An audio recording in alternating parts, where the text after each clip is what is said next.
Hello, this is Steve Sluka with Senior Sales Guru, and in today's session we will be talking about the why behind the what, or more specifically, the real driving force behind a customer's buying decision versus the obvious reason that you are in front of the customer.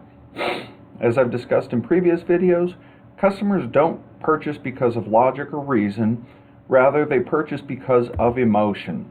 And later we'll justify that purchase with logic and reason. That being said, how do we get to that emotion of the customer? It's really pretty simple to explain, but takes a lot of practice to master. Too many times salespeople settle for the simple or obvious reason that the customer is in front of them, and for some reason think that they've found the customer's why. For example, let's say a customer is in a hearing aid distributor, and the salesperson asks where the customer is having difficulty hearing. The customer could respond with, in a crowd, or at a restaurant, or in the car. The average person would feel victorious here because they found the customer's pain. But did they really? I would contend that they simply got the customer to admit that they have a problem.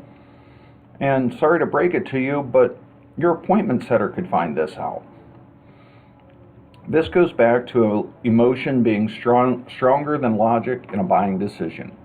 All that has been accomplished so far is a statement of the obvious. At this point, there is no feeling attached. Let's suppose that same salesperson digs a little deeper into the issue by asking, so when you're struggling to hear in a crowd, how does that make you feel? And wait for their answer. Does that make you feel disconnected from the situation? Wait for their answer. Do you miss that interaction with your family? Wait for their answer. Well, how does this affect your relationships with others involved? Wait for their answer. And finally, how important is it for you to fix this? Again, wait for their answer. In this scenario, the salesperson is going for the emotions attached to the problem, not just the problem. They're allowing the customer to answer each question, and by allowing the customer to feel emotions. They're trying to find out if there's truly an emotional attachment to the problem and how important it is to remedy the problem. They are not assuming that the customer realizes the magnitude of the problem. After this is accomplished, they can use the ultimate takeaway, the magic wand or picture-perfect scenario. They may say something like, now, Mr. and Mrs. Customer, imagine that you had a magic wand and you could just take that issue away. Now, picture yourself in that same situation, hearing all the conversation that you've been missing, being an active participant in that conversation, interacting with your family. How good does that feel?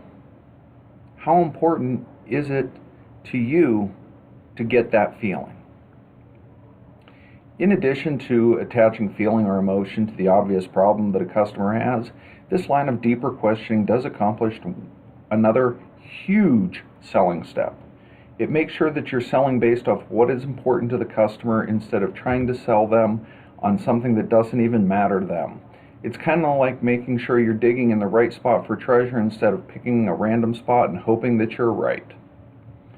Well, that's been today's selling tip. I'm Steve Sluka from Senior Sales Guru. Thanks for watching and happy selling.